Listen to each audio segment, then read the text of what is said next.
Hi, my name is K.E. Robinson. I'm sending a special shout out to all you readers out there, all you lovers of literature, all you word warriors, or whatever you may refer to yourself as, those who like to indulge in a good book or two in their spare time. Um, I'm coming here with a treat for all of you. I am a recently published author by the name of K.E. Robinson, also known as Keelan Robinson. I bring to you a little piece of my recently published title, Crescent Moons.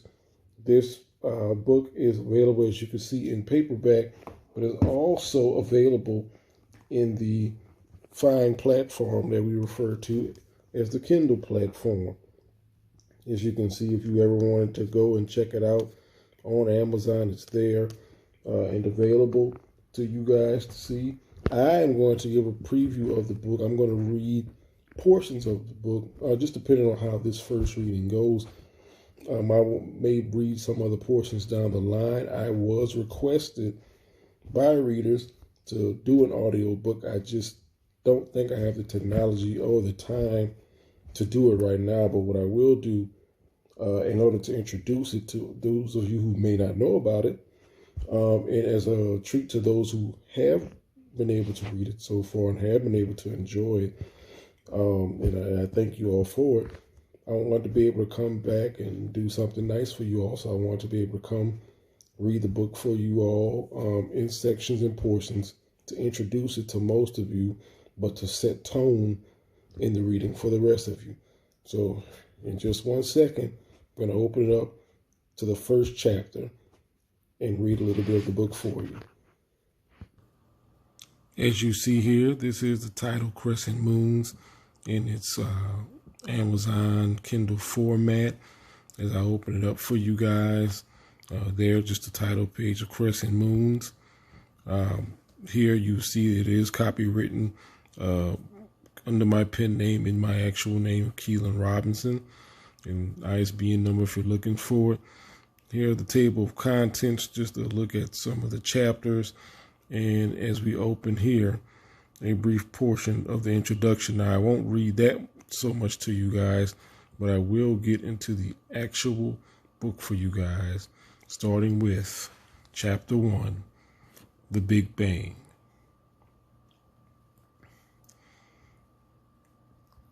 I awakened from my involuntary slumber, head pounding, vision recovering from the initial blur. Where the hell am I?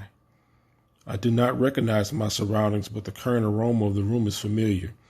Posters of half-naked women, air the stench of tobacco, and the yellow-stained walls are reminiscent of a college kid's off-campus apartment. I peered to the left to find my partner in prevention of crime bound to a chair. Frank is not in his usual upbeat mood. For the first time in our working together, he looks concerned.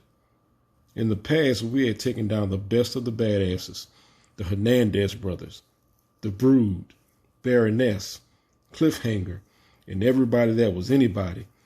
Every heel in town had felt our wrath. However, along came a spider. The confidence that once filled Frank had been beaten from his body as he sat bludgeoned and humbled. I wondered how Frank would get us out of this one. He was the leader of our duo, and with good reason. He was Fantastic Frank, a man of great presence and even greater powers. Francisco Tatiano guarded the ability to control electromagnetic pulses. He was once a prominent and dedicated worker for the local power company. Even then, Tatiano was a step above his peers. 2005, following Hurricane Katrina, he was in the neighborhoods working on restoring power for rebuilt communities in the Crescent City area. One day, things went awry for Frank quite swiftly. While attaching some of the power lines to their light post, a coworker accidentally turned on the power, which jolted Frank with so much force. He was jolted from his boom bucket truck and dropped until left dangling from his safety harness. A normal man would have been paralyzed from the impact, but Tatiano was instead gravely injured. The safety glasses he wore during the incident still conducted electricity, to which he was the only person able to touch them without being electrocuted. That was impressive enough until Tatiano realized he was able to control other electric powered objects while donning them. He's a fair-skinned black man, but his hands are still soot-tinted from the accident. Maybe he couldn't feel the currents running through the gloves, but his opponents would. It's more than a pun that Frank was just attracted to saving the Crescent. He needed this city to thrive. He took the challenge personal. This town was at one point the unquestioned murder capital, but it had to be him. He turned around his own town with those shocking gauntlets of his, so he wears those gloves proudly on most days, just not today. This could not be. The two of us taken by one guy? I mean, yeah, he had the vision of a guy with 6 eyes, but he's just a guy. Nothing else is special about Recluse. As I glanced at Frank, I wondered if this fact attributed to the dejected look on his face. Was it because his hands were tied behind his back and he felt helpless? Then I looked at his hands and it hit me. They removed his gloves. There sat Frank, just Frank. No longer did he feel fantastic or not even remotely fine. I could see his gauntlets were missing, but had they also stripped him of his soul? Don't get me wrong. Frank and I had been in some serious battles, but this was something unprecedented. His clothing had never been torn and tattered the way they were right now. His face had never been so battered and bruised, nor had he ever been, for lack of better words, captured. All this damage was secondary to his most affected area, Frank's ego. The Recluse had us right where he wanted us, caught up in his web of deceit.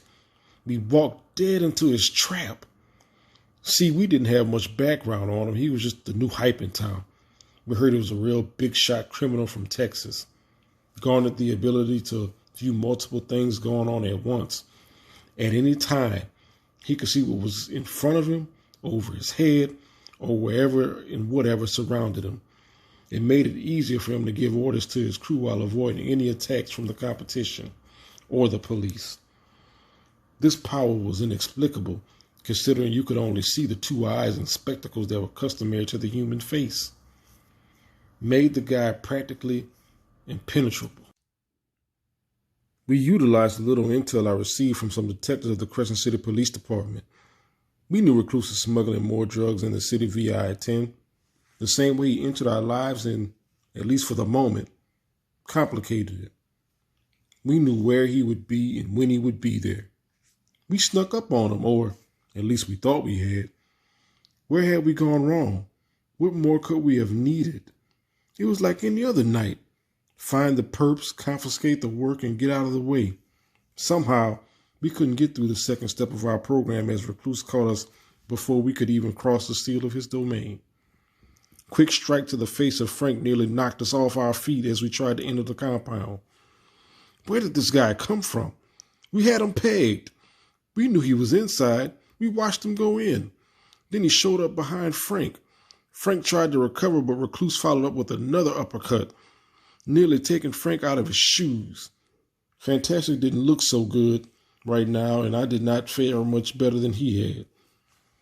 He just knew where to hit us. More importantly, how to avoid our blows. And now our unnamed hero and his super buddy there, Fantastic Frank, continue their fight against the Recluse. Like I said, guys, tap in, like it, subscribe, do what you need to do. Let me know you're out there reading, and I will go ahead and I will read more of it. I can be found on Instagram, liquid_line_and_the_layers. I'm also on Facebook, K.E. Robinson official page. Okay, K.E. Robinson official page. That's my official reader page for Facebook. Okay, like I said, I'm K.E. Robinson. Thank you all for listening. I hope you all have a good night.